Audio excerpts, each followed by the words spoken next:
Pila nagtaas ang demand sa aton nga consumers, nag-resulta ini man sa pag-increase sa pagkuha naton sa supply sa kuryente sa WISM o sa wholesale electricity spot market o kung ginatawag naton nga electricity mga market sa WISM.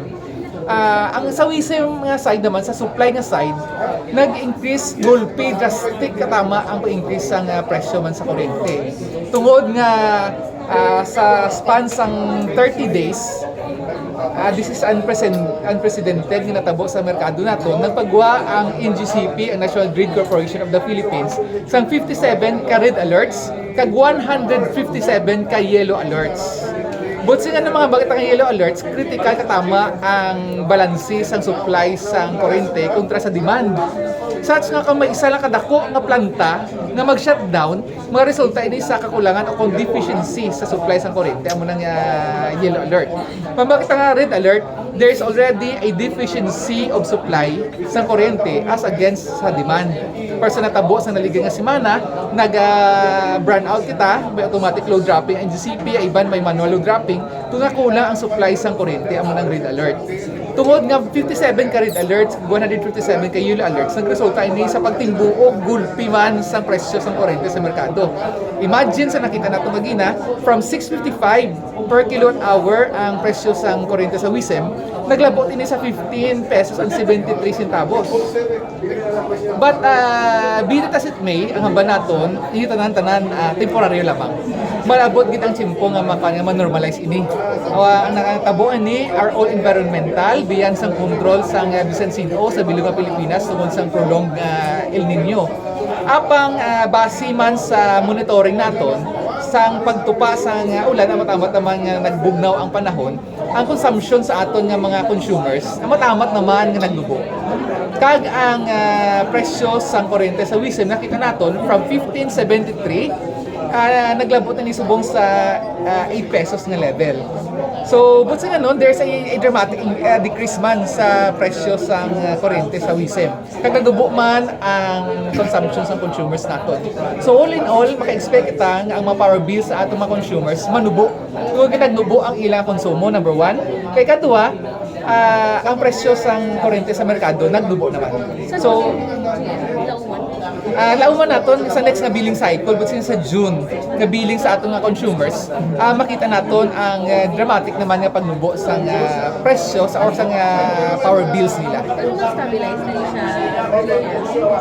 Kung mag-start ng rainy season naton, ma'am, maka-expect kita nga ma-start naman nga sa stabilize.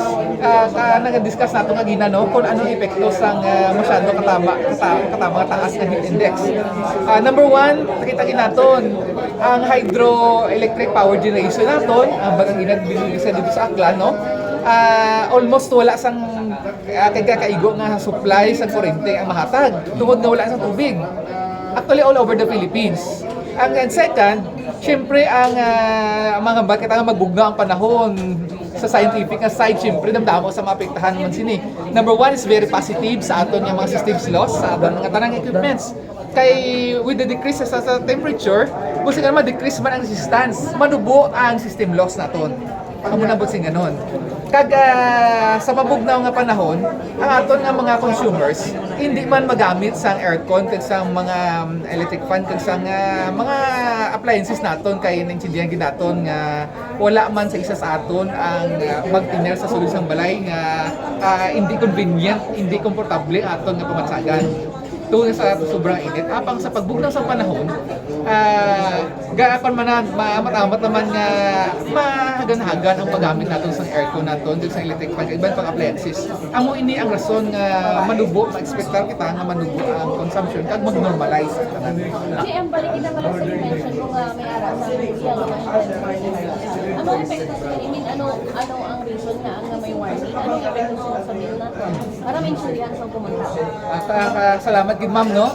Ang resulta sang kakulangan sang supply sang kuryente amo na nag-trigger sang yellow alerts kag sang red alerts. Ang NCP nagpagawa sang yellow alerts tungod nga several ka mga power plant sa aton sa bilog nga Pilipinas, sa Luzon particularly sa Visayas ang nag-shutdown. Ang iban tungod nga sobrang nga init, ang ilang mga machines of course na natural na siya, nag-triggers ang automatic nga shutdown. Kag bisan diri sa Panay no, to be specific nagilang sa aton sa Panay. Sa Subong halin sa February sa Subong wala gyapon kabalik ang operation sa PAM Concepcion Power Corporation ng PCPC, that is 135 megawatts nga nadula ang supply sa isla sang Panay.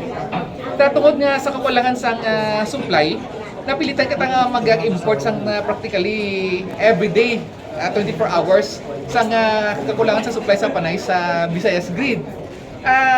Sa kakulangan sa supply man sa pag-shutdown sang madamo nga mga planta sa Luzon sa Visayas, nagdubo ang supply sang kuryente amo na may yellow alert kag green alert.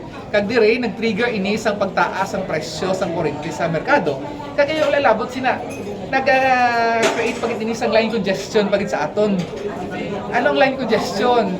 Scientifically, magkabakit ang line congestion kung tama kataas ang demand sang sa masarangan nga i-deliver nga supply sang kuryente sang infrastructure, sang grid infrastructure naton.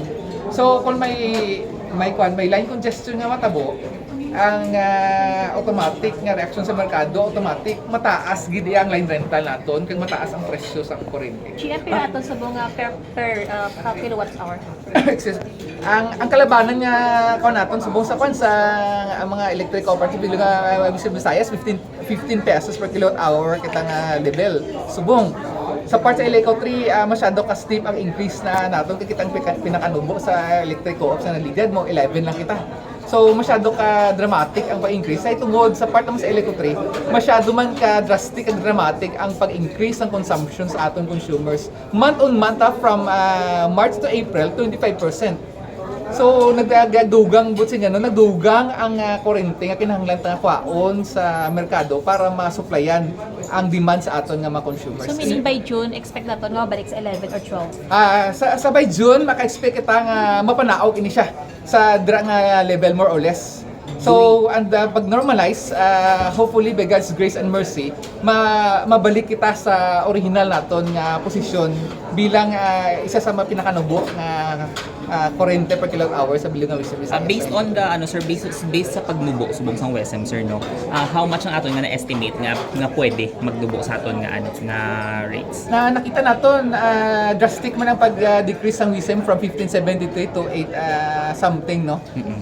Makon mo sa sabat maka-expect kita not less than 2 pesos ang i-decrease naman sini. 2 to 3 pesos ang i-decrease. So more or less mabalik kita sa level bag-o natabo ining insidente. Kay ti sa part sa Eleco 3, manageable tani ang aton nga rate kung hindi lang tama ka drastic man ang pa-increase ang consumption. Kay until April ang rate naton manubo pa kung tungod nga nasabat ini sa emergency power supply naton. Gingontrata para sa tani sa pag-expected naton increase ang consumption summer. Pero ang pagsaka sang consumption gulpi kaga masyado kataas. Imagine sa isang bulan nag-increase sila by 25% ang consumption sa aton nga mga consumers. For the record lang GM, wala iya sang subsidize ang gobyerno sa aton sa electric co-op no, right? Sa rate naton wala gid sa subsidy nga ginhatag aton nga gobyerno diri.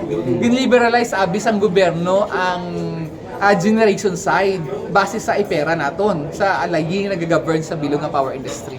Amo nang rason nga wala sang subsidy unlike sang una sang chimpo pa sang NPC nga ang tanan niya subsidized kag kontrolado sang gobyerno. So mga ginliberalize sang gobyerno ang power industry especially sa generation side. So mutsulingon ang mga electric cooperative sa iya giniya nga ginabangon niya ang iyang ang co-op sa iyang base sa iyang yes sir, kung butsing nun ang rate iya kung ano ang rate nga ginabato naton sa merkado sa generation naton abi amo gid lang ina ang rate nga i-bayran man sa aton nga consumers kay ti wala man ginansya ang electric co hindi pwede kita maginansya ang DCM rate nga gin-fix ang ERC amo ini ang portion sang bill na ginapain para sa operations sang co-op wala ini ang bag-o sir halin sang 2012 Busing ano, biskan magtaas ang rates sang atong mga consumers, magtaas ang bill sa atong consumers, wala nagataas ang income sang mga electric cooperatives. Kapabilin sa gyapon, nagdako lang gid ang amon obligasyon, ang aton obligasyon, nagdako lang gid atong nga balayran sa mga generators, pero wala nagdako ang aton nga income. GM, thank you. Salamat.